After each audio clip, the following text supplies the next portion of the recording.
ይህ የኢትዮጵያ ቴሌቪዥን ነው።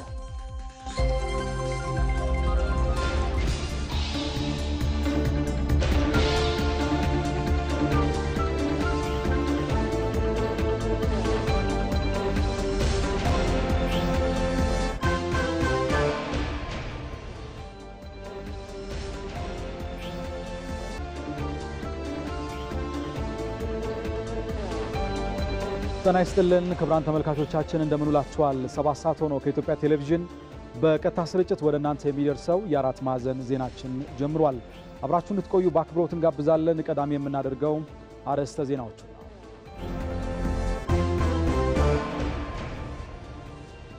በአዲስ አበባ በስኬት የተከናወነው የምክክር ኮሚሽን የአጀንዳ ማሰባሰብ ተግባር በክልሎችም ተጠናክሮ ሊቀጥል ይገባል ሲሉ የሕዝብ ተወካዮች ምክር ቤት አፈ ጉባኤ ታገሰ ጫፎ ተናገሩ።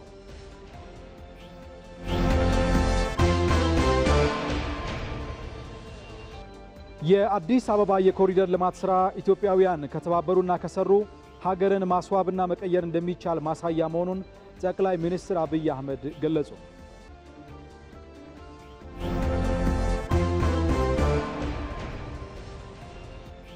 ከችግሮች ለመውጣት ትብብርን በማጠናከር የክልሉን የልማትና የሰላም ተግባራት በቁርጠኝነት መፈጸም እንደሚገባ የአማራ ክልል ርዕሰ መስተዳድር አረጋ ከበደ ተናገሩ።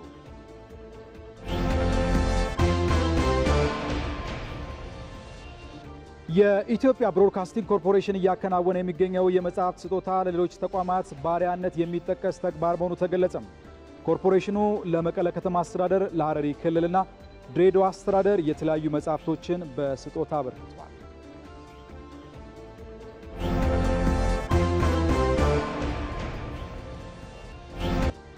ከውጭ ፕሬዝዳንት ጆ ባይደን እና ዶናልድ ትራምፕ የ2024 ምርጫ የመጀመሪያ ክርክራቸውን አደረጉ የሚለውን ይዘናል።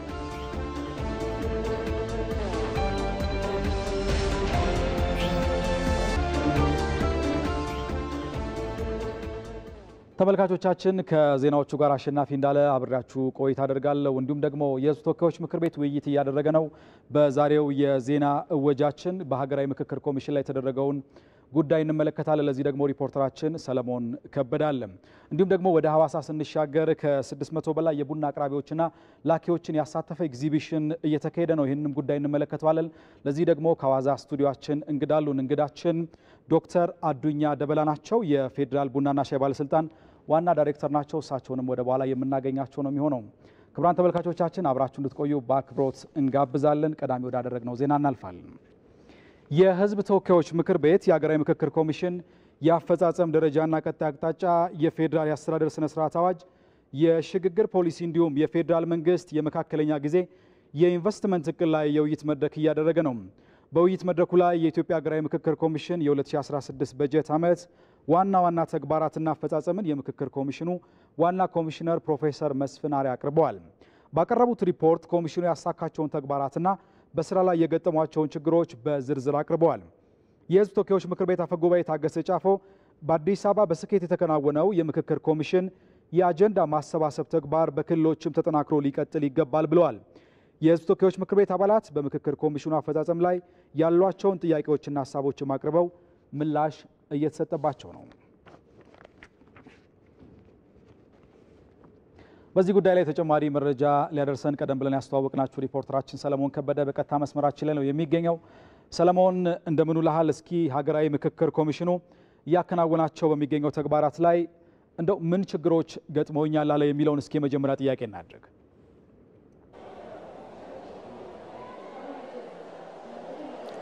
አመሰግናለሁ አሸናፊ። አስቀድመህ እንዳነሳው በተለይም በዛሬው ውሎ የሕዝብ ተወካዮች ምክር ቤት በርከት ያሉ ጉዳዮችን እየተመለከተ ይገኛል። ከነዚህም መካከል የሀገራዊ ምክክር ኮሚሽኑ ጉዳይ አንዱ ነው። በተለይም የሀገራዊ ምክክር ኮሚሽኑ ያሉብኝ ያላቸውን ክፍተቶች ያቀረበበትም ነው።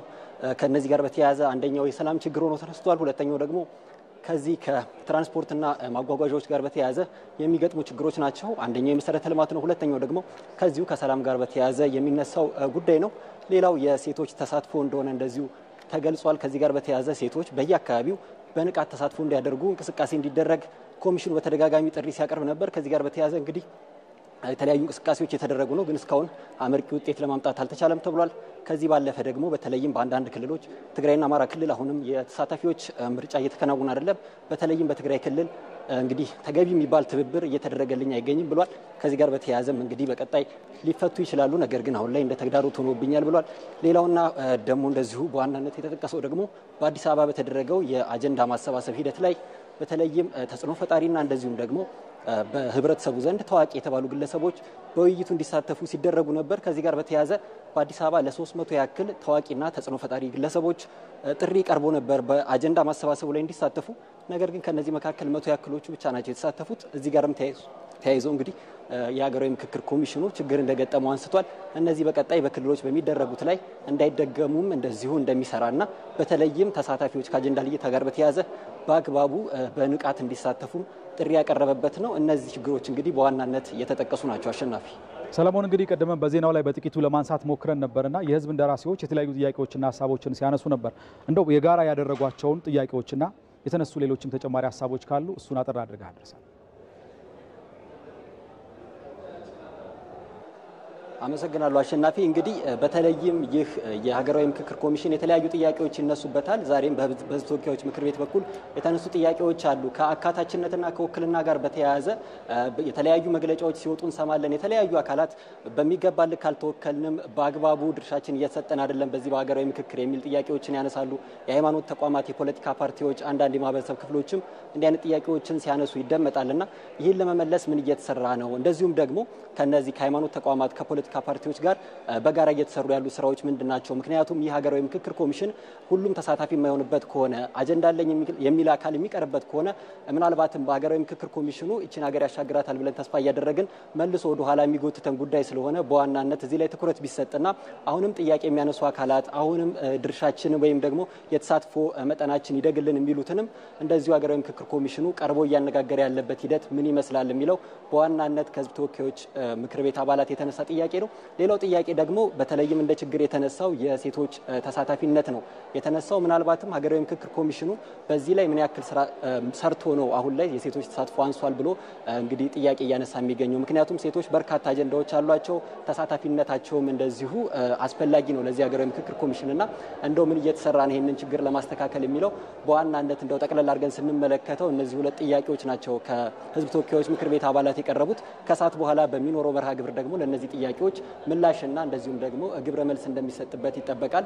ወደ አንተ ልመለስ አሸናፊ። ሰለሞን፣ ለመረጃዎቹ ከልብ አመሰግናለሁ። መልካም ቀን ይሁንልህ። የአዲስ አበባ የኮሪደር ልማት ስራ ኢትዮጵያውያን ከተባበሩና ከሰሩ ሀገርን ማስዋብና መቀየር እንደሚቻል ማሳያ መሆኑን ጠቅላይ ሚኒስትር አብይ አህመድ ተናግረዋል። ጠቅላይ ሚኒስትሩ ከሜክሲኮ እስከ ሳር ቤት የተገነባውን የኮሪደር ስራ ተመልክተዋል። ሙሉ ግርማይ ተጨማሪ አዘጋጅቷል።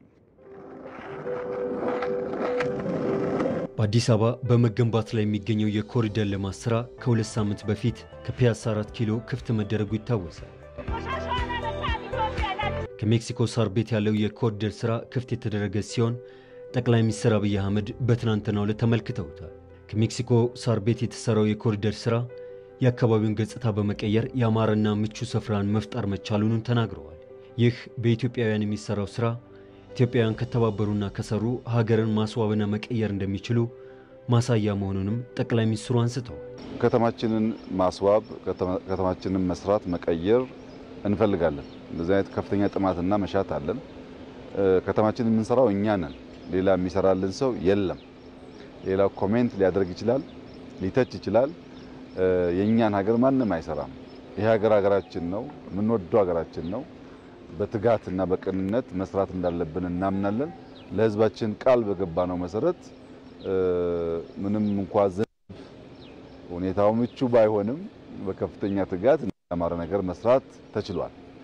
እንግዲህ አዲስ አበባ ህዝብ፣ መላው የኢትዮጵያ ህዝብ ማወቅ ያለበት ኢትዮጵያም እንዲህ ውብ መሆን ትችላለች። ልጆቿ ከተባበሩ ከሰሩ ማስዋብ መቀየር ይቻላል። በትጋት ቀንና ሌሊት የመስራት ልምድን ያሳየ ፕሮጀክት ስለመሆኑም ጠቅላይ ሚኒስትሩ ገልጸዋል። የኮሪደር ስራው ድሃውንና ሀብታሙን ታሳቢ ባደረገ መልኩ የተከናወነ ስለመሆኑም ተናግረዋል። እዚህ ቦታ ላይ በጣም ብዙ ነገር ተምረናል። አንደኛ ስራ ተምረናል። በ3 ሺፍት ቀንና ማታ መስራት፣ በዝናብ ውስጥ መስራት ተምረናል። ንጹህ ነገር መስራት ተምረናል። መትከል ተምረናል። ማስፋት ተምረናል። ኢንፍራስትራክቸር እንዳያችሁት በየከተማው የምንሰራ ኮሪደር ስራ ቢያንስ በአንድ ወገን 3 መኪና የሚያሳልፍ በሌላ ወገን 3 መኪና የሚያሳልፍ እስከ 5 የሚያሳልፉ አሉ። በየትኛውም ያለም ስታንዳርድ በከተማ ለዳውንታውን በጣም ሰፊ የሚባል ጎዳና ነው። ከዚያው በተጨማሪ የባይክ ሩት አለው እንደምታዩት ወክዌይ በጣም ሰፊ አለ። እዚህ ውስጥ ኢንፍራስትራክቸር አለ። እዚህ ውስጥ ስራ የመቻል ልምምድ አለ። እዚህ ውስጥ ለሀብታም የመኪና ጎዳና፣ ለደሃው ደግሞ የእግረኛ መስክ አለ። ለልጆች ደግሞ የባይክና የስኩተር ሌን አለ። ይሄ በጣም ኢንክሉሲቭ የሆነ ለደሃውም ለሀብታሙም የሚመች ሲያዩት የሚያረካ ለብዙ የአፍሪካ ሀገራት ትምህርት የሚሆን ነገር ነው። አዲስ አበባ የኮሪደር ልማት የኢትዮጵያ መንግስት በርካታ ችግሮችን በመቋቋም ያከናወነው ተግባር መሆኑንም ጠቅላይ ሚኒስትሩ ጠቅሰዋል። ይህን ስራ በማስቀጠልም አዲስ አበባ ለኑሮ ተስማሚና ምቹ የሆነች ከተማ እናደርጋታለን ብለዋል። ኢትዮጵያ እየተሰራች ነው። የኢትዮጵያ መንግስት እየሰራ ነው። ይሄኛ እዚህ እንደዋዛ የምናየው ስራ በብዙ የአፍሪካ ሀገራት አይታይም። ብዙ ችግር ቢኖርብንም እየሰራን እየለወጥን ያለን። ሁለተኛ ማረጋገጥ እንፈልገው ነገር በዚህ መንገድ ሳናቆራርጥ ለጥቂት ዓመታት አዲስ አበባን ከሰራን ካለምንም ጥርጥር በዓለም ላይ ምርጥ ከሚባሉ ከተሞች በአፍሪካ ላይ ምርጥ ከሚባሉ ከተሞች አንዷ ትሆናለች። ራሷ መልክዓ ምድሯ አየሯ የተመቸ ነው። ስንሰራ ደግሞ ያንን ውበት ሞር ማጉላት ማውጣት እንችላለን። አዲስ አበባ የኮሪደር ልማት ሲካሄድ የተፈጠሩ የትራፊክ መጨናነቆችና መጉላላት ለከተማው እድገትና ውበት ሲባል ነው ብለው ጠቅላይ ሚኒስትር አብይ አህመድ ይሄ መንገድ ሲሰራ ሰዎች አጉላልተናል። ትራፊክ ይዘጋል፣ መንገድ ይዘጋል፣ ብዙ መጉላላቶች ነበሩ።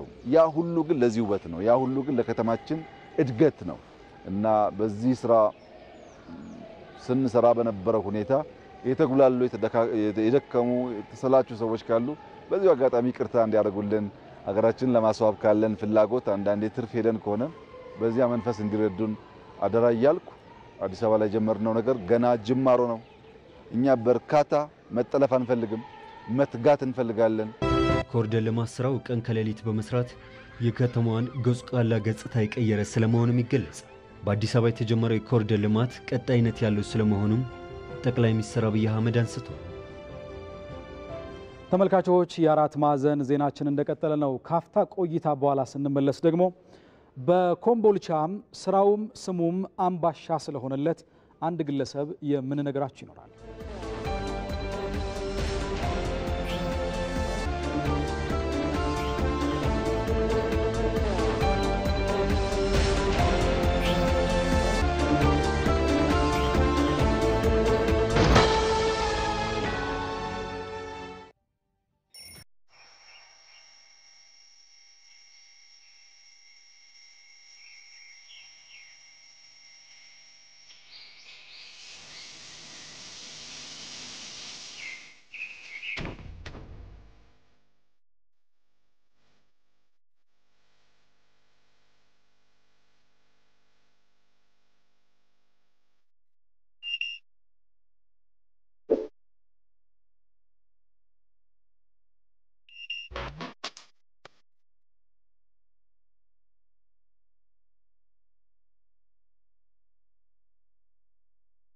ከንክኪ ነፃ በተሻለ ፍጥነት ክፍያ እንዲሁም ወጪ የሚፈጽሙበት አዲስ አገልግሎት እጅ ላይ በሚደረግ አማራጭ ቀርቦሎታል። ሲቢኢ ፔይ ባንክ ይበልጥ የተሻለውን አማራጭ ይቀላቀሉ ብሎ ይበልጥ ይቀላል። የኢትዮጵያ ንግድ ባንክ ሁሌም የሚተማመኑበት ባንክ።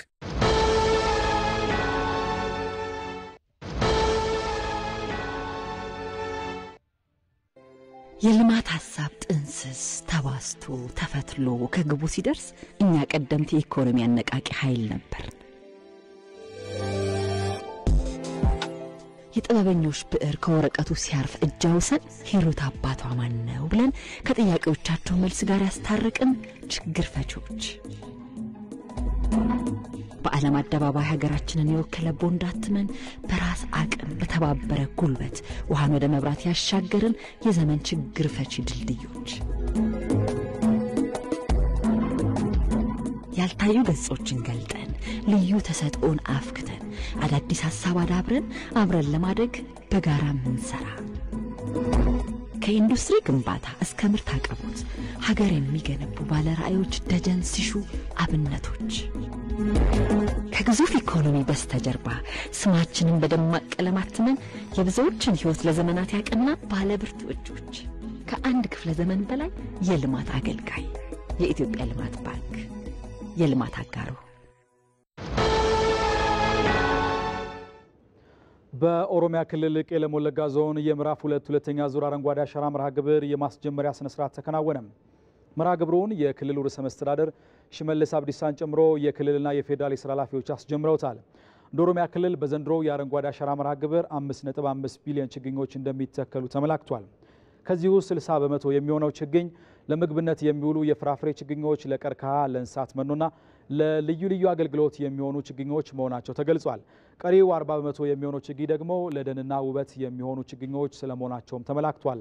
ዘንድሮ በክልሉ 1.2 ሚሊዮን ሄክታር መሬት በችግኝ ይሸፈናል ተብሎ ይጠበቃል። 814 ሺህ ሄክታሩ በሳይንሳዊ መንገድ መተከል አለመተከሉን ማረጋገጥ እንደሚቻልም ተነግሯል። በቄለም ወለጋ ዞን በዘንድሮ የችግኝ ተከላ መርሃ ግብር 310 ሚሊዮን ችግኞች ይተከላሉ ተብሏል። እንደ ኦሮሚያ እስካሁን 18 ቢሊዮን ችግኞች ተተክለዋል። በዚህ በምዕራፍ 2 ሁለተኛ ዙር የአረንጓዴ አሻራ መርሃ ግብር 7.5 ቢሊዮን ችግኞችን በአገር አቀፍ ደረጃ ለመትከል ታቅዷል። ዘገባው የሪፖርተራችን ቶማስ ኃይሉ ነው። በወለጋ ህብረተሰቡ ሰላሙን ለማስጠበቅ እያደረገ ያለው ጥረት የሚበረታታ መሆኑን በአረንጓዴ አሻራ ማስጀመሪያ መርሃ ግብር ላይ የተሳተፉ የመንግስት የስራ ኃላፊዎች ደግሞ ተናግረዋል። አስተያየቶቹን ሪፖርተራችን ቶማስ ኃይሉን ያሰባሰባቸው እንከታተላቸው። የወለጋ አካባቢ የነበረውን የሰላም ችግር ህዝባችን ያውቀዋል። ባለፉት አመታት ህዝቡ በአስቸጋሪ ሁኔታ ውስጥ ነው የነበረው። አሁን ግን ከህዝባችን ጋር ባደረግነው ትግል መሰረታዊ በሆነ ሁኔታ ወለጋ ውስጥ ያለው ሁኔታ እንደተቀየረ ነው ያየን ያለ ነው። ህዝቡ በቁርጠኝነት ሰላሙን ለማጽናት ሰላሙን ለማስጠበቅ ተሞ ነው ያለው። በጣም ተስፋ የሚሰጥ የሚያበረታታ ጅማሮ እንዳለ ነው ያየነው። ይሄንን ዞን እኔ ፖሊስ ኃላፊ ሆኜ የሰራሁበት ዞን ነው ከዚህ በፊት። ለዚህ አሁን የጸጥታውን ሁኔታ እንደጠየቃችሁኝ በጣም ተቀይሯል። እንደምታዩት ህብረተሰቡ በጣም ደስተኛ ነው። ወደ ልማት ተመልሷል። አካባቢ በጣም ሰላም ነው። የሀገር መከላከያ ሰራዊትም የፌዴራል ፖሊስም የክልል የፖሊስ ኃይልም እንደገና ደግሞ በዞን ያሉ የሚሊሻ ጸጥታ ኃይላት ሁሉ ተቀናይተው አካባቢውን ከሽብር ኃይሎች ነጻ አድርገዋል እና ህብረተሰቡ ወደ ልማት ተመልሷል። ዛሬ ያየነውም ያረጋግጥነውም ይሄ ነው። እኛም በጣም ደስ ብሎናል። ህዝቡ ደስተኛ ነው። የሚተከለው ደን ተጨባጭ የሆነ የኢኮኖሚ ጠቀሜታዎችን ለማህበረሰብ ማምጣት ጀምሯል። ዛሬም እንደምናየው አሁን የተከልነው ሀስ የተባለ የአቮካዶ ዝርያ ነው። እዚህ መሬቱ በአሲዳማነት የተበላና ብዙ ምርት የማይሰጥ ነው የነበረው። አሁን ግን ከ40 በላይ የሚሆኑ ወጣቶች ተደራጅተው እዚህ ላይ የስራ እድል ተጠቃሚ የሆኑበትን ሁኔታ አይተናል ማለት ነው። ከዛም ባለፈ ባለፉት አመታት የተተከሉ ችግኞች የፍራፍሬ ችግኞቹ ምርት መስጠት የጀመሩበት ሌሎች እጽዋትም ደግሞ እንደየጠቀሜታቸው የተለያዩ ኢኮኖሚያዊ ጠቀሜታዎችን መስጠት የጀመሩበትን ሁኔታ ማየት ይቻላል። ይህ አካባቢ እንዳያችሁት በጣም ለም አካባቢ ነው። አንፊሎ ሄዳችሁ አይታችሁ ይሆናል። 40 ኪሎ ሜትር 50 ኪሎ ሜትር አማዞን የመሰለ ልም ያለ ጫካ ያለበት አካባቢ ነው። አሁን ደግሞ እዚህ የጀመርነው የአረንጓዴ አሻራ የኦሮሚያ ክልላዊ መንግስት በዚህ ቦታ መጀመሩ ትልቅ ትርጉም ነው ያለው። አንደኛ የምንሰራው ስራ ሂዶ ኢትዮጵያን ምን እንደሚያስመስላት የሚያሳየን ነው። ይሄን እንድትመስል ነው ኢትዮጵያ በሙሉ የፈለግነው ማለት ነው። ኢትዮጵያን ማልበስ ማለት ይሄ ነው። የጸጥታ ስራ ያው በጸጥታ መዋቅሩ ብቻ ሳይሆን ህዝቡንም ጭምር ያሳተፈ ስለሆነ ህብረተሰቡ እዚህ የነበረውን ችግር ከማንም በላይ ተጎድቶ ስለሚያውቀው አሁን ህብረተሰቡም ጭምር በቁርጠኝነት ከጸጥታ መዋቅሩ ጋር እየሰራ ነው። ጸጥታው ዘላቂ ሆኖ ይቀጥላል። ከዛ ጎን ለጎን ደግሞ የአረንጓዴ አሻራን የኢትዮጵያ ፌዴራል ፖሊስ በስፋት ባለበት ሁሉ ይሳተፋል። ኤርፖርቱም እንደምታዩት ደምቢዶሎ ያለው ኤርፖርት የኢትዮጵያ ፌዴራል ፖሊስ ነው የሚጠብቀው። እሱም በሳምንት 4 ፍላይቶች አሉ። ለዚህ ይሄ የሚያረጋግጠው አካባቢ በጣም የተረጋጋና ሰላም መሆኑን ስለሚያሳይ ዛሬም እናንተም ጭምር እዚህ መታችሁ ያያችሁትና ያረጋግጣችሁት ይሄ ስለሆነ ከኛ በላይ ያው እናንተ ባለሙያዎች ምስክር ናችሁ ለማለት ነው። በርካታ የልማት ፕሮጀክቶች ወደ ስራ ገብተዋል። ከመብራት፣ ከውሃ፣ ከቴሌኮም፣ ከመንገድ ጋር የነበሩ ችግሮችን በሰፊው እየፈታን ነው። የክልል የፌዴራል አመራሮች ተሰማርተው እያንዳንዱ ወረዳ ቀበሌ ድረስ ወርደው ያለውን ችግር እየፈቱ ነው ያሉት። ህዝባችን ይሄንን ተስፋ ይዞ የበለጠ ሰላሙን እንዲያጸና ኢትዮጵያችንን አልብሰን ይችን ሀገር የሚገባትን ብልጽግናና ሰላም የማስጠበቁን ስራ በጋራ እንድንሰራ አድራ ማለት ፈልጋለሁ። እኔ ልዩ ደስታ ሰምቶኛል ለዚህ በመሆኔ። ባለፉት አመታት ከ32 ቢሊዮን በላይ ችግኞችን መትከል ተችሏል። ይሄ እንግዲህ ባህል እየሆነ መጥቷል ማለት ነው። ህብረተሰቡ ዛፍን መትከል መንከባከብና በአግባቡ ለጥቅም የማዋሉ ሂደት ባህል እየሆነ የማህበረሰብ የንቅናቄ አጀንዳም እየሆነ በህዝቡ ዘንድ ከፍተኛ ተቀባይነት ያገኘ አጀንዳ ሆኗል። በዚህም ተጨባጭ ለውጦች እየመጡ ነው ያሉት ማለት ነው። በአማራ ክልል ያለውን የሰላምና ጸጥታ ችግር ለመፍታት የክልሉ መንግስት ለድርድር ዝግጁ መሆኑን አስታወቀም። ነዋሪዎች በዚህ አይነት ችግር ውስጥ ማለፋቸው አግባብ ባለመሆኑ በሰላማዊ ድርድር ችግሩን በተቻለ ፍጥነት መፍታት እንደሚገባም ተገልጿል። ሰለሞን ከበደ። በአማራ ክልል ባለፈው አንድ ዓመት የተከሰተው የሰላምና ጸጥታ ችግር በማህበረሰቡና በሀገር ኢኮኖሚ ብሎም በማይተካው የሰው ህይወት ላይ ያደረሰው ጥፋት ቀላል የሚባል እንዳልሆነ ይገለጻል። በክልሉ በተለይም አንዳንድ አካባቢዎች ከአንድ ቦታ ወደ ሌላ ቦታ መዘዋወር፣ የትምህርትና የጤና መሰል አገልግሎቶችን ማግኘት ቅንጦት ሆኗል። መንግስት ይህን ችግር ለመፍታት በተለያዩ ጊዜያት ከክልሉ ነዋሪዎች ጋር ምክክሮችን ማድረጉም ይታወሳል። በዚህም በአንዳንድ አካባቢዎች የሰላም ሁኔታው መሻሻል የታየበት ሲሆን ከ12000 በላይ በጫካ ይንቀሳቀሱ የነበሩ ታጣቂዎች ለሰላም በቀረበው ጥሪ ወደ ማህበረሰቡ መመለሳቸውም ተገልጿል። ከሰሞኑም በተለያዩ አካባቢዎች የተደረጉ ውይይቶች ማጠቃለያ በባህር ዳር ተደርጓል። አዲስ አበባን ጨምሮ ወደ 8 መድረኮች ተካሂደዋል። የክልሉ ማጠቃለያ ከ8ቱ መድረኮች የተውጣጡ በዛ ኮንፈረንስ የተመረጡ የህብረተሰብ ክፍሎች ለ9ኛ ጊዜ ማጠቃለያ ኮንፈረንስ ተካሂዷል። እነዚህ ኮንፈረንሶች ሲካሄዱ ገለልተኛ ነፃ በመንግስትም በየትኛውም አካላት ነፃ የሆኑ አሁን ያለውን ክልላዊ ሁኔታ በግልጽ የሚናገሩ መንግስትና ህዝብን የሚያገናኙ በጫካ የወጡ ወንድሞቻችንም ጭምር ቢሆን ያለባቸውን ተግዳሮትና ችግሮች በግልጽ የሚናገሩ የህብረተሰብ ክፍሎች እንዲሆኑ ተብሎ ነው የተመለመሉት። ይሄ ህዝብ በሰላማዊ ግቡን ማጠናቀቅ ብቻ ሳይሆን ከተቀመጠለት ግብ አኳያ የአማራ ክልል ህዝብና ጫካ የወጡ ወገኖች ምንም እንኳን ሁሉም አንድ አይነት አስተሳሰብና አንድ አይነት አቋም ይዞ የሚገለጽ ነው ብለን ባንወስድም የሚነሱበትና ምንን መሰረት አድርገው ነው ለእንዲህ አይነት ክልላዊ ቀውስ ምክንያት የሆነው የሚለውን በደንብ ግልጽ በሆነ መንገድ እንዲቀርብ አድርገዋል። ከዚህ ቀደም ከ20 ሚሊዮን በላይ የክልሉን ነዋሪዎች ማወያየት መቻሉንና በዚህም በርካታ ችግሮች መለየታቸውን ያነሱት በምክትል ርዕሰ መስተዳድር ማዕረግ የክልሉ ሰላምና ጸጥታ ቢሮ ኃላፊ ደሳለኝ ጣሰው በአሁኑ የውይይት መድረክ በተለይም ከመንግስት በሚጠበቁ ሚናዎች ዙሪያ በርካታ ሀሳቦች ተነስተዋል ብለዋል። በዋናነት በመንግስት በኩል መሰራት ያለባቸውን ስራዎች ቆጥሮ በማሳየት ጫካ በወጡ ወገኖች በኩል እየተፈጸሙ ያሉ እርስ በርስ መጠፋፋት በትክክለኛ መንገድ የሚያስቆም የመፍትሄ አቅጣጫ በማስቀመጥ መንግስትም ቢሆን ወደ ሰፊ መሆን እንዳለበት በማሳየት ረገድ በዝርዝር እንዲቀመጥ ለማድረግ ተችሏል። ከዚህ ግብ ይሄን ግብ ስንለካ እዚህ አንጻር ስንወስድ በእጅጉ ህዝብና መንግስትን ሊያቀራርብ የሚችል የመፍትሄ ሐሳብም የቀየሰ መድረክ ነው ተብሎ ይታሰባል ማለት ነው።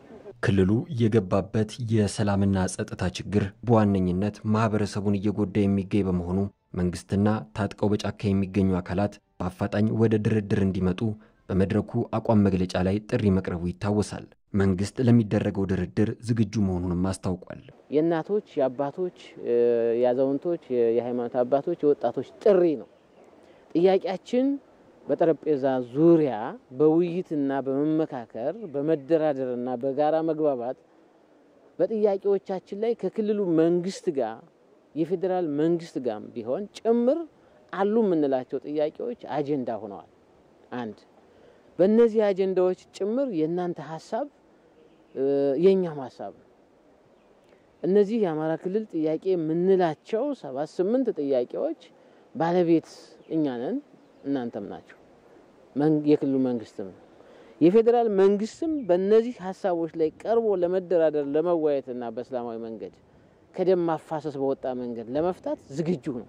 በምክክር በውይይት የምንፈታና መፍትሄ የምናስቀምጥበት ስለሆነ የጋራ ድርድር ማድረግ አለብን። በአማራ ክልል ወቅታዊ ሁኔታ ላይ ከሰሞኑ የተደረገው የማጠቃለያ መድረክ ባለ 10 ነጥብ የአቋም መግለጫ በማውጣት መጠናቀቁ ይታወሳል።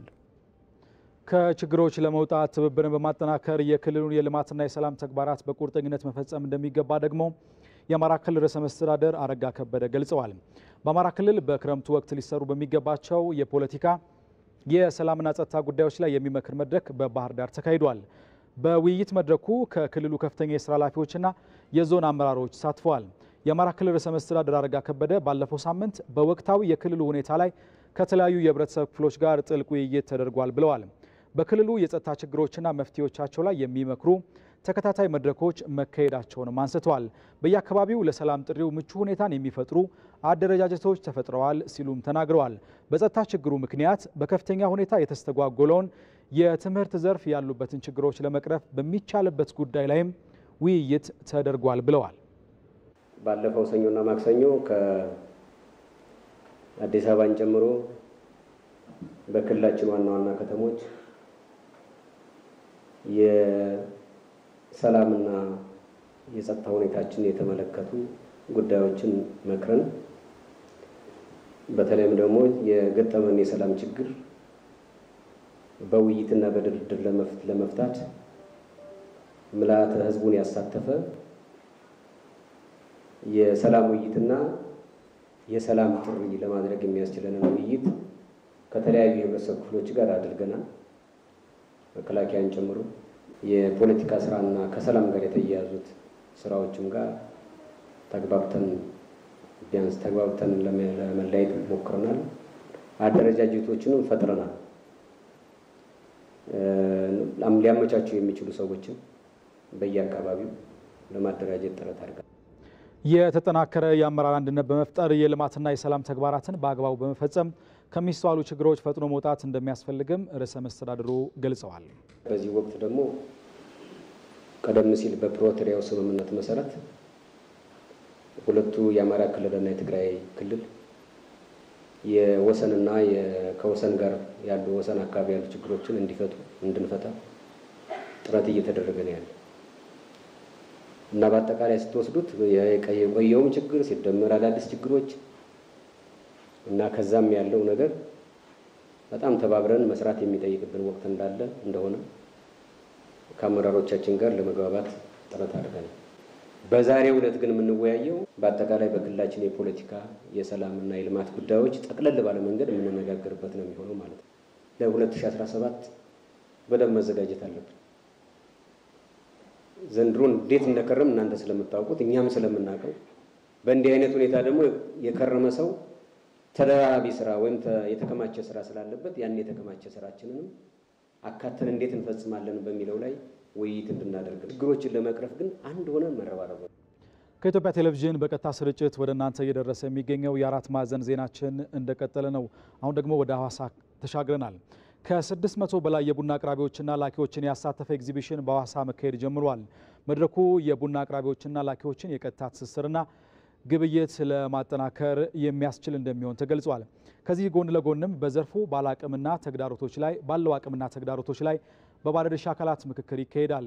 በኤግዚቢሽኑ ከፍተኛ የፌዴራል መንግስትና የክልል ከፍተኛ የስራ ኃላፊዎች፣ የዘርፉ ተዋናዮችና ጥሪ የተደረገላቸው እንግዶች ታድመዋል።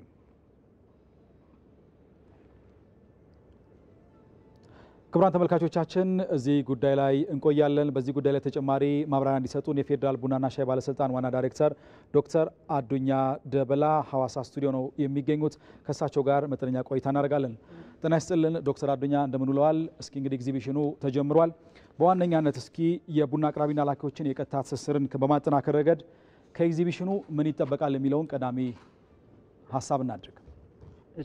እሺ፣ በጣም እናመሰግናለን። እንግዲህ እንደ ሀገር ኢትዮጵያ ከምታገኘው ከዚህ ከሴክተር የውጭ ምንዛሬ ግኝትን ለማሳደግ አቅራቢና ላኪ በማስተሳሰር ምርት መረካከብ የሚችሉበትን እድል ለመፍጠር ነው ይሄ ፕሮግራም የተዘጋጀው። ስለዚህ ቅድም በዜናው ላይ እንደተገለጸው ከ600 በላይ የሚሆኑ ባለድርሻ አካላት እየተሳተፉ ይገኛሉ። ስለዚህ አቅራቢና ላኪ በመካከላቸው ያለውን ሶስተኛ ወገን በማስወጣት እርስ በራሳቸው ተነጋግረው ምርትና ምርታማነትን በመጨመር የምርት ጥራትንም በመጨመር መገበያየት የሚችሉበትን የግብይት አማራጭ በተለይ ደግሞ የቀጥታ ትስስርን ለማጠናከርና የተጠቃሚነትን ፍትሐዊ ተጠቃሚነትን ለማስረጽ የሚረዳ ኤግዚቢሽን ነው። ከዚህ በተጨማሪ ነገ በሚደረገው የፓናል ውይይት በዚህ በቀጥታ ትስስር አካባቢ ላይ የተፈጠሩ ችግሮችን በጋራ ቁጭ ብሎ በመወያየት ችግሮችን በመፍታትና የተሻለ የግብይት አማራጭ ለማድረግ የተዘጋጀ ኤግዚቢሽንና ፓናል ውይይት ነው ማለት ነው። ምስል በጥቂቱም እርሶም ለማንሳት ሞክሯል። ውይይቶችም ጭምር ይደረጋሉና እነዚህ ውይይቶች ደግሞ ኢትዮጵያ በዚህ ዘርፍ ላይ ትልቅ አቅም እንዳላት ይታወቃል። ያሉ ተግዳሮቶችን በመቅረፍ ረገድ እንዲሁም ደግሞ ያሉትን አቅሞችን በመለየት ረገድ ምን አይነትስ ሚና ይኖረዋል የሚለውን ደግሞ እናንሳ።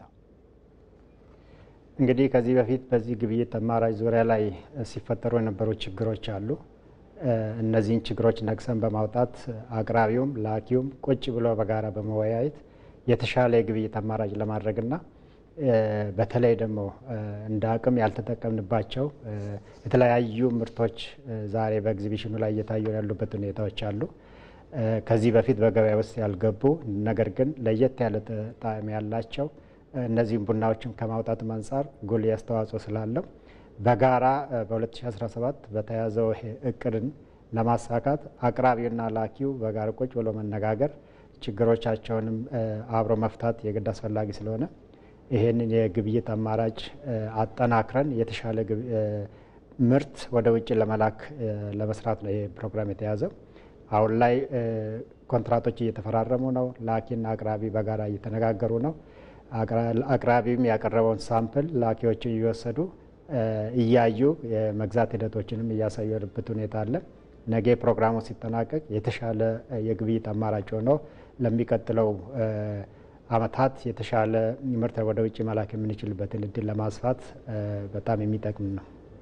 የፌዴራል ቡናና ሻይ ባለስልጣን ዋና ዳይሬክተር ዶክተር አዱኛ ደበላ ለማብራሪያዎት ከልብ እናመሰግናለን። ክቡራን ተመልካቾቻችን የአራት ማዕዘን ዜናችን ይቀጥላል። አሁን ግን አርዕስተ ዜናዎቹን በድጋሚ እናስታውሳቸው።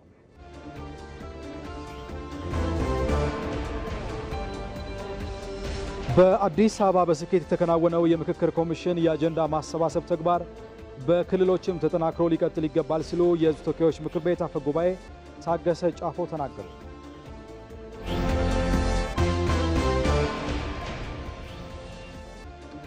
የአዲስ አበባ የኮሪደር ልማት ስራ ኢትዮጵያውያን ከተባበሩና ከሰሩ ሀገርን ማስዋብና መቀየር እንደሚቻል ማሳያ መሆኑን ጠቅላይ ሚኒስትር አብይ አህመድ ተናገሩ።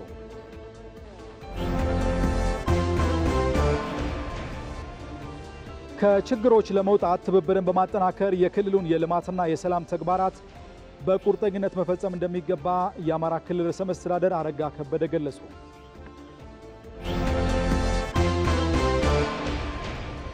የኢትዮጵያ ብሮድካስቲንግ ኮርፖሬሽን እያከናወነ የሚገኘው የመጽሐፍ ስጦታ ለሌሎች ተቋማት በአርአያነት የሚጠቀስ ተግባር መሆኑ ተገለጸም። ኮርፖሬሽኑ ለመቀለ ከተማ አስተዳደር፣ ለሐረሪ ክልልና ድሬዳዋ አስተዳደር የተለያዩ መጽሐፍቶችን በስጦታ አበርክቷል።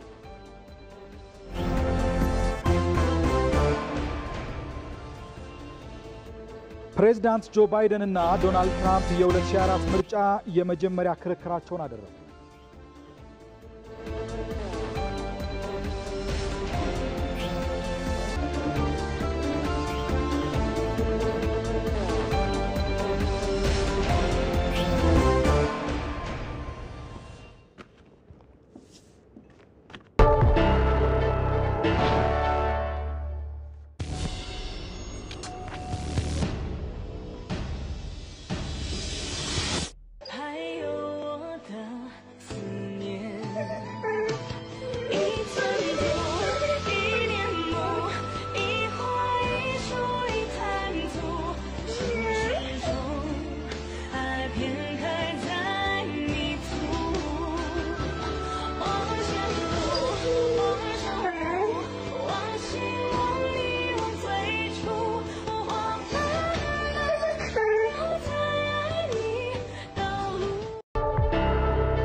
በክልሉ አብሮነትን ሊያጠናክሩ የሚችሉ ተቋማትን በማደራጀት ፍትሐዊና የተመጣጠነ ልማት እንዲረጋገጥ በትኩረት እየተሰራ መሆኑን የደቡብ ኢትዮጵያ ክልል የብሔረሰቦች ምክር ቤት ገለጸ።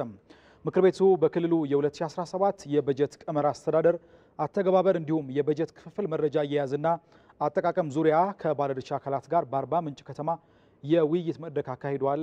አባዲ ወይናይ የደቡብ ኢትዮጵያ ክልል ምክር ቤት በክልሉ የ2017 የበጀት ቀመር አስተዳደር አተገባበር እንዲሁም የበጀት ክፍፍል መረጃ አያያዝና አጠቃቀም ዙሪያ ከባለድርሻ አካላት ጋር ውይይት አካሂዷል። የክልሉ ምክር ቤት የህብረተሰቡን የኢኮኖሚ እድገትና ልማት ፍላጎትን መሰረት ያደረገ የሀብት ክፍፍል እንዲኖር በርካታ ተግባራት እያከናወነ መሆኑ ተገልጿል። የደቡብ ኢትዮጵያ ክልል ምክር ቤት ዋና አፈ ጉባኤ አቶ አዳማ ተንጳዬ ክልሉ በአዲስ መልክ ተደራጅቶ ወደ ስራ ከገባበት ጊዜ ጀምሮ የበጀት ቀመሩ ፍትሐዊ የሀብት ክፍፍል እንዲኖር በክልሉ የወጣውን አዋጅ ተግባራዊ ለማድረግ እየሰራ መሆኑን ተናግረዋል። የቀመር ዝግጅት ሂደቱ በክልሉ ባሉ ከክልል በታች ባሉ መዋቅሮች ጋር በጋራ እየመከሩ የሚመጡ መረጃዎችን በማጥራትና ግልጸኝነት በመፍጠር በሕገ መንግስቱ አንቀጽ 63 ንዑስ አንቀጽ 2 ላይ ደግሞ ለምክር ቤቱ በተሰጠው ስልጣን መሰረት ይህንን ቀመር አጽድቆ በዚህ ቀመር መሰረት የሀብት ክፍፍል እንዲደረግ ተደንግጓል። የደቡብ ኢትዮጵያ ክልል ርዕሰ መስተዳድር አቶ ጥላሁን ከበደ በበኩላቸው የበጀት ቀመሩ በክልሉ ሕገ መንግስት ድንጋጌዎች ላይ ታሳቢና ሁሉንም አሳታፊ ያደረገ ሊሆን ይገባል ሲሉ አስገንዝበዋል። በክልላችን ሕገ መንግስት የተቀመጡ ድንጋጌዎችን ታሳቢ ያደረገ ነው። እሳቢ በሕገ መንግስቱ የተቀመጡ ድንጋጌዎች አሉ። ከነኚህ ድንጋጌዎች ውጪ መሆን የለበትም። አሳታፊ የአሳታፊነት ጉዳይ አንዱ ድንጋጌ ነው። የሀብት ክፍፍል፣ የበጀት አመዳደር፣ የልማት የፕሮጀክቶች አመዳደር አሳታፊ መሆን አለበት። የውይይት ተሳታፊዎች በበኩላቸው ፍትሐዊ የሀብት ክፍፍሉ የመሰረተ ልማት ስርጭትንና ተደራሽነት እንዲሁም የዜጎች ተጠቃሚነትን መሰረት እንዲያደርግ ጠይቀዋል። ክልላችንን ስንመሰርት አንዱና ዋነኛው ነገር ይህ ክልል ፍትሐዊ የፖለቲካም የኢኮኖሚም ሲቀጥል የሰው ኃይልም እንዴት አድርገን ነው ፍትሐዊ በሆነ መንገድ ጋር የምናደርገው? እንደ ክልል የመንገድ ሽፋናችንን እንደ ክልል አሁን ስናይ ከውሃ ሽፋንና ከሌሎች እንደ መሰረታዊ ማህበራዊ ተቋማት ሽፋን ብዙም የተለዩ ናቸው ብዬ አላስብም እና ከዚህ አኳያ ቀመር ውስጥ ማካተት ወይም እንደ ዘርፍ የመንገድ ሽፋንን ማሳተፍ ማስቀመጥ ብንችል መልካም ነበር ብዬ አስባለሁ። በክልሉ የ2017 በጀት ዓመት የውስጥ ገቢ አቅም በማሳደግና ወጪ ቅነሳ ላይ ትኩረት ያደርጋል መባሉን የደቡብ ኢትዮጵያ ክልል የመንግስት ኮሚኒኬሽን ቢሮ ዘግቧል።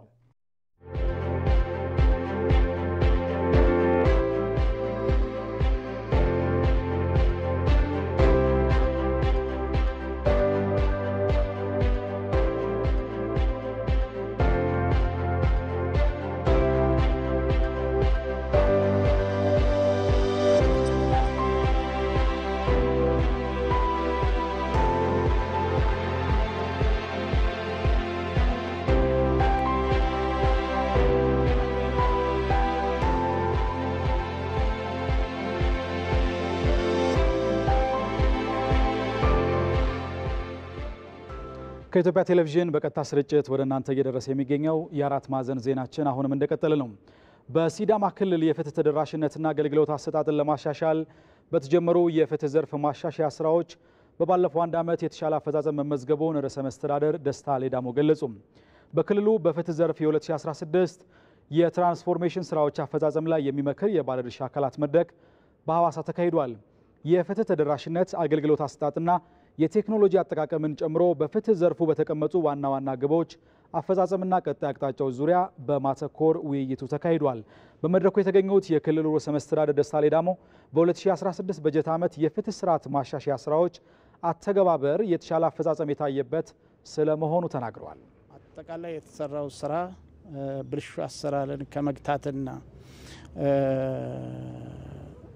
ውጤታማ ፍትህ ከማስፈን አንጻር መልካም ጅማሮ ነው የሚል ችግሮቹም እንደዚሁ የተዳሰሱበት ችግር ፈጣሪዎቹ መደበቂያ ዋሻ ያጡበትና የተጋለጡበት በአጠቃላይ ለቀጣይ መልካም የፍትህ አፈጻጸም ሊሰፍን እንደሚችል ህዝቡ ተስፋ የሰነቀ መሆኑን የሚገልጽ ነው። እንደ ሪፖርተራችን ሚካኤል ገዙ ዘገባ በፍትህ ዘርፉ እንደ ሀገር የተቀመጡ ዋና ዋና ግቦችን ለማሳካት ጠንካራ ተቋማዊ አሰራር የመገንባት ሂደት ላይ በትኩረት እየተመራ እንደሚገኝም ተመላክቷል። ተቋማዊ አሰራሩን እያጠናከረ ተግባራዊ እያደረገ እንዲሄድም ተደርጎ የተመራ በመሆኑ ተቋሙ ያጠናክረዋል። ከዚህ በኋላ ኃላፊነት የወሰዱ ተቋማቱ ራሳቸው ናቸው። ከዚህ በኋላ በዚህ መልኩ እንሄዳለን፣ ራሳችንን እንፈትሻለን። ኢቢሲ ለመቀለ ከተማ አስተዳደር የተለያየ ይዘት ያላቸው መጻሕፍትን በስጦታ መልክ አስረከበ። ኢቢሲ በቀጣይ ዓመት የሚከበረው 60ኛ ዓመቱ ምክንያት በማድረግ ለተለያዩ ከተሞች የመጻሕፍት ስጦታ እየሰጠ ይገኛል። ሙሉጌታ ተስፋዬ ተጨማሪ አለው።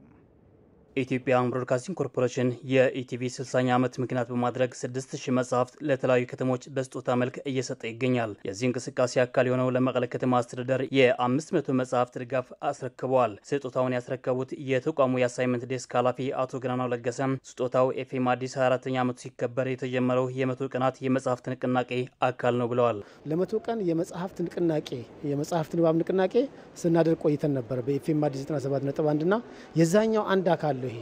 ስለዚህ ይሄኛው ንቅናቄ በማስፋት ኢቢሲም ለሚቀጥለው ዓመት በቴሌቪዥን 60 ዓመት ይሞላዋል። እንግዲህ የኢቢሲ ስጦታ 60ኛ ዓመት 6000 መጻሕፍት በሚል መርህ ይሄንን መቀሌ ከተማ መተን እነዚህ መጻሕፍት ለመቀሌ ከተማ አስተዳደር ማስረከብ ይችላል ማለት ነው። መጻሕፍቱ በግዥና በስጦታ መልክ የተገኙ ናቸው ያሉት አቶ ገናናው ኢቢሲ መረጃን ከማቅረብ ባሻገር ትውልድን የመቅረጽ ኃላፊነትን ለመወጣት የጀመረው እንቅስቃሴ አካል መሆኑን አብራርተዋል። በከተማ ቤተ መጻሕፍት አካባቢ ላይ መጻሕፍቶችን በማበርከት ትውልዱ አንባቢ እንዲሆን የተሻለ ትውልድ እንዲሆን ያነበበ ያወቀ ትውልድ ሀገር መቀየር ይችላል።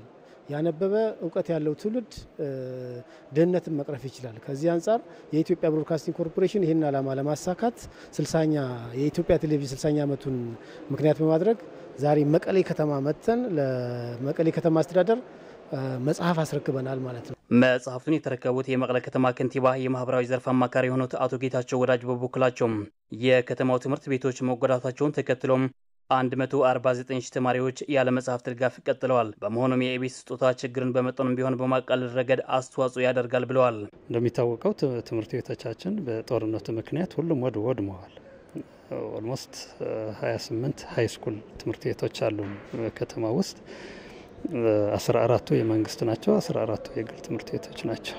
ሁሉም ሊባል ይችላል ወድመዋል። ምንም ነገር የላቸው። መጽሐፍት ይቅርና የተማሪዎች ዴስክ ሳይቀር ነው ተሰባብረው የተወሰደው ማለት ነው። ህንጻ ብቻ ነው ያለን። ያው ተማሪዎቻችን ያለ መጽሐፍት በተለያየ እንትን እየተማሩ ያሉ መሆኑን የሚታወቅ ነው። ለዚህ ታሳቢ አድርገው ኢቲቪ ደርሰውልናል ማለት ይቻላል። ትውልድን በእውቀት ለመገንባት ኢቢሲ የጀመረው እንቅስቃሴ የሚመሰገን ነው ካሉ በኋላም ለከተማ አስተዳደሩ ላበረከተው ድጋፍ አመስግነዋል። እሳቢያቸው በጣም የሚደነቅ ነው። ለተማሪዎች ለወጣቶች አልባሌ ቦታ ከመዋል ይልቅ የሚያኑበትን ሁኔታ እንፍጠርላቸው ብለው እንደዚህ ማምጣታቸው በጣም ነው የምናመሰግነውና ይህን ነው ተንኪሙ እንለው። የኢቢሲ የአሳይመንት ዲፓርትመንት ኃላፊው አቶ ገናናው ተማሪዎች የእረፍት ጊዜያቸውን በማንበብ ሊያሳልፉት ይገባል፣ ሌሎች ተቋማትን መሰል ትውልድን በሚገነቡ ተግባራት ሊሳተፉ ይገባል፣ ኢቢሲም ለመቀለ ከተማ የሚያደርገው ድጋፍ ይቀጥላል ብለዋል። ለኢቲቪ ዜና ሙልጌታ ተስፋይ መቀለም።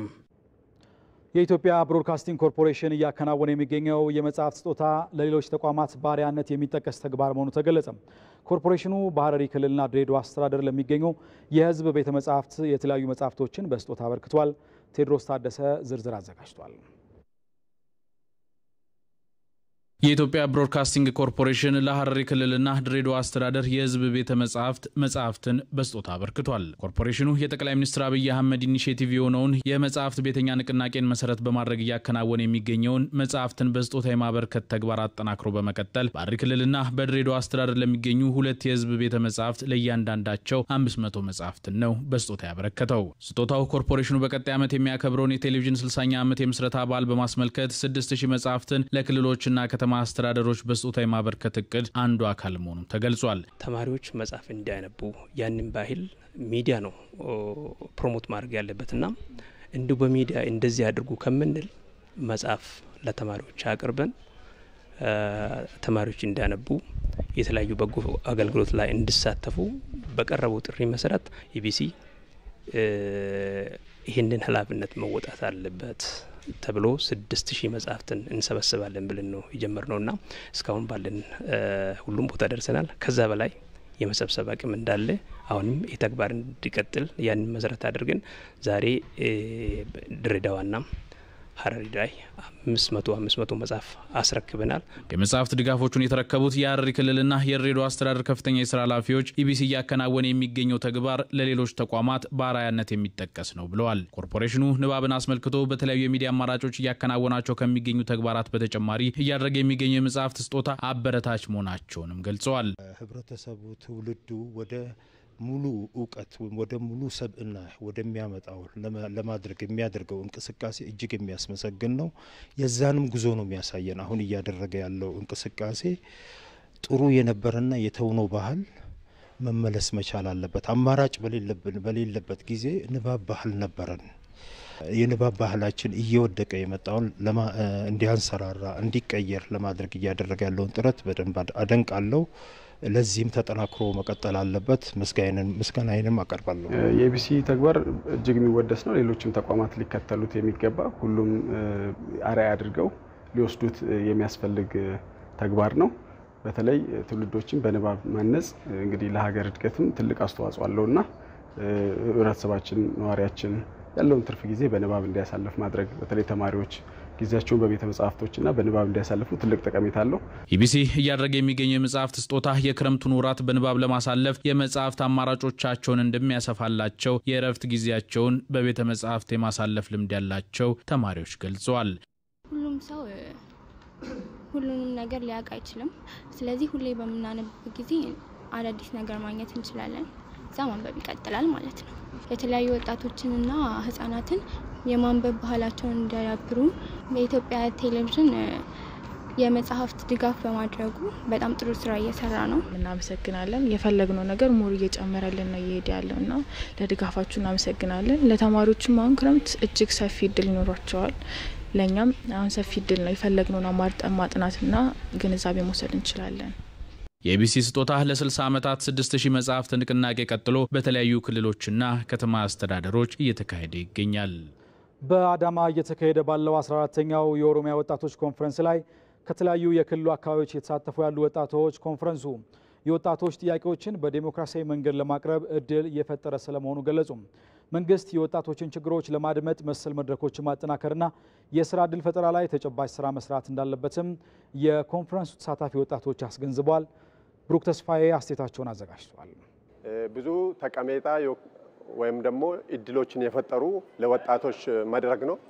በዚህ መድረክ ወጣቶች ድምጻቸውን የሚያሰሙበት በየቦታ ያለው የወጣት ጥያቄ ለመንግስት ፊት ለፊት ለመንግስት የሚያቀርቡበት መድረክ ነው።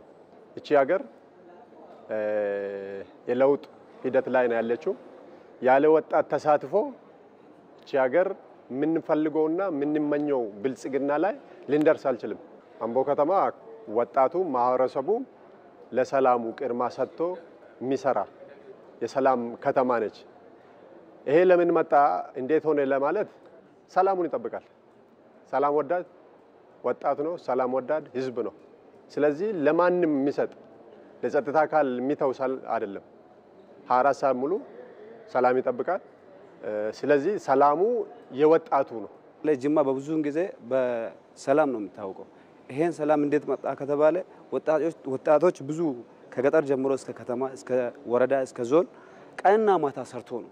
በጣም ምንም የሌላቸው ቤት ያላቸው ቤት ለመስራት መንገድ ለማስተካከል የተለያየ ስራ ለመስራት ዝግጁ ነን። ወጣቶችን ይሄ ስልጠና ካወሰድን በኋላ የተለያየ ስራ ለመስራት ወጣቶቹም በዚህ ናውሌጅ ስላገኙ ብዙ ስራ ለመስራት አሁን ዝግጁ ሆነን ወደዛ ስንመለስ አሁን ብዙ ስራ እንሰራለን። ወጣቶችና መንግስት እንዲቀራረቡ ያደረገ በሌላ በኩል ደግሞ ወጣቶች ያሏቸውን ሀሳብና ጥያቄ ለመንግስት ያቀርቡትና በሌላ በኩል ደግሞ እዛ ያለ አካባቢ ላይ የወጣቶች ሚና ምን መሆን አለበት ብለን በደንብ እዛ የተወያየንበት ማለት ነው። እኛም ሐሳባችን በዲሞክራሲያዊ መልክ ለመንግስት ያቀርብንና ለመንግስት ማቅረብ ብቻ ሳይሆን እኛም እዛ አካባቢ ምን ማድረግ አለብን ብለን የተወያየን መድረክ ማለት ይቻላል ማለት ነው። በየቀበሌ በየወረዳ አካባቢም በዞንም እየተካሄደ ማለት ነው። በሌላ በኩል እኛ ወለጋ አካባቢ ወለጋ ወጣት ሰላም ፈላጊ ነው። ሰላም ፈላጊ ብቻም ሳይሆን ሰላም እንደኖረም የራሱን አስተዋጽኦ ያደርግ ማለት ነው። በየቀበሌው በየወረዳው በየዞኑ ተሳትፎ ማድረግ የጀመረበት ራሱን ወደ ሰላም መመለስ የጀመረበት እዛ ጫካ ገቡበትም ወደ ሰላም እንዲመለሱ ውይይትም ያደረገ የመጡበት ማለት መጀመሩ ማያሰ በኮንፈረንሱ የኮንፈረንሱ ውጤት ማለት ይቻላል። ከወጣት ከመንግስት ምን ይፈልጋል? አንደኛ እንዲህ አይነት መድረኮች ወጣት ሐሳቡን በመድረክ እንዲገልጽና እንዲያነሳ ጥያቄውን ሐሳቡን ለመንግስት ፊት ለፊት እንዲያቀርብ እንዲመቻች ይፈልጋል። ሁለተኛው በሁሉም ውስጥ የወጣት ተሳትፎ እንዲኖር ይፈልጋል። አሁን የወጣቱ ፍላጎት በኢኮኖሚ ወይ ደግሞ ተሳትፎ የስራ እድል እንዲፈጠርለት ይፈልጋል። በሰላም የሚገቡ መፈለጉ ወደ ሰላም እንዲገቡ አሁንም ክፍ መንበሩ በሩን ክፍት አድርጎ እየሰራበትም እዚህ ቢቀጥሉ የሚለው ይላል። በሌላ በኩል ደግሞ ሁለተኛ ላይ አሁን የስራ እጦት የተሰሩ ስራዎች አሉ። አሁንም ትኩረት ያስፈልጋል። መንግስት በተለይ ብድር ላይ ለወጣቶች ብድር እንዲሰጥ የተደራጁ ወጣቶች አሉ ወደ ስራ በብዛት እንዲገቡ። በሌላ በኩል ደግሞ እዛ አካባቢ በብዛት ማዕድናት አሉ ማለት ነው። ተመልካቾች አሁን ደግሞ ከደቂቃዎች በኋላ ወደ እናንተ እናደርሳለን በሚል ወደ አስተዋወቅናችሁ ጉዳይ ነው የምናልፈው። በሚኖርበት አካባቢ ዶክተር አሊ አምባሻ የሚል ስም ወጥቶለታል። ነዋሪነቱ ኮምቦልቻ ነው። ለአካባቢው ነዋሪ ልዩ ጣዕም ያለው አምባሻን እየጋገረም ያቀርባል። ሲጋግር የሚጠቀማቸው ዘዴዎችና አሰራሩን የውሎ አዳር አዘጋጇ አስካለ ተስፋዬ ታስቃኘናለች። እዚህ ቤት አቤት ተነስተል አብሪስተልን አምባሻ ምናምን አለ ምን መስሎክ ነው? የለም ልትለኝ ፍጥጥ ብለህ መጣህ አይደል?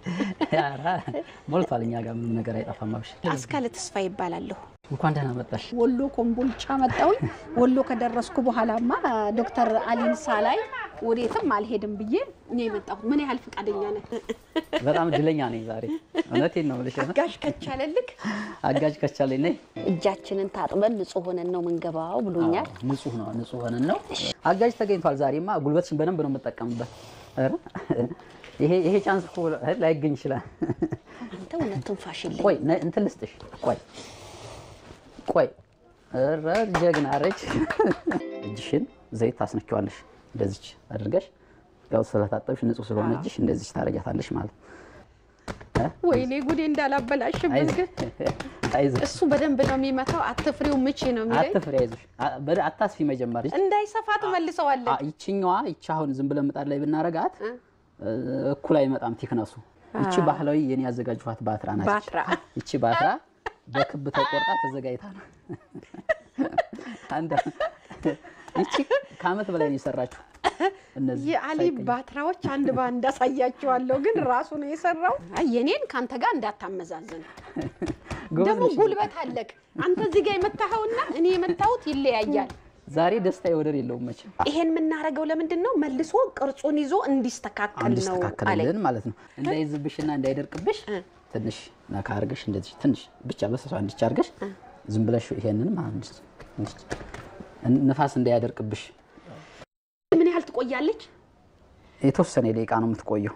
ይሄ የከሰል ሙቀት እዚህ ጋር ነው ያለውና ቤቱን ያሞቀዋል። ቤቱ በሞቀ ቁጥር ይሄ ደግሞ ሙቀት ያገኛል። አሪፍ ይነሳል። ምጣድ ላይ ስትጥዩ ቶሎ ብድግ ይላል። አያርምም። አምባሻው ከፍተት ያለ ነው። ናሊ ወደዚህ ትልቁ ጨዋታ ከዚህ በኋላ እንዴት ነው ምገለብጠው ነው። አሊ ቢበላሽ ቅራት ተሰኝማ ምንም ነው ቅራይለኝ። ስለዚህ እንዴት ነው ገለበጥከው? እንደዚህ ያርክ እንደሱ አይደለም። እንደሱ ትችያለሽ ነኝ። ጠለሽ ታውቂያለሽ? ጋግረሽ ታውቂያለሽ? እንዴት ነው ያረከው አንተ? እንዴት ነው ገለበጥከው? እኔ እንደዚች አርጌ እንደዚች ወደ እኔ ነው የመለስኩት። ወደ እኔ ማለት እንደዚህ አረ እንደሱ አልችልም። እሺ እንደፈለግሽ አርጊው በቃ። ያው እሺ ጉድ ነው ዛሬ። ፈለግሽው አርጊ። ቀስ በይ አይዞሽ። እኔ ጀግና። ወይኔ አሁን አንቺ እጅሽ ይፈጅሻል። አትሽም እዚህ ላይ ሞክሪ አልልሽም። በጣም ከባድ ነው። እሺ ለቋል። ይኸው ይኸው አሁን በዚህ ሳየው በዚህ ቅር ይለዋል በዚያ በስሏል እንደዚህ ዞር ይደረግ እና እንደገና ትንሽ ቃይልና እንገለብጠዋለን ማለት ነው እንደዚህ አድርገን እንከርነዋለን ማለት ነው እንዳያርብን ወይኔ ጉዴ እንዳያርብ ነይ አየሽ አስብጫ አይዞሽ እንዳፈሪ ታባታ ጭራሽ እኔ ጋግሬው ማላቅ አምባሽ ተጋገረ ያው ይሄንን ታደርሻለሽ እሺ አንተ ችግር የለም ዛሬ ልንተጋገዝ አይደል በር ላይ ያለ አይደል እሺ በር ላይ ያለ እኔም ይዛለሁ ይሄን ሁለቱም ቢዚ ከብደኛል አይደል እሺ ይከብድሻል እንግዲህ ተመልካቾቼ በዚህ መልኩ አምባሻ ይጋገራል አሊዋዛ ሰው እንዳይመስላችሁ ዛሬ አጋዥ አግኝቻለሁ በጣም ደስተኛ ነኝ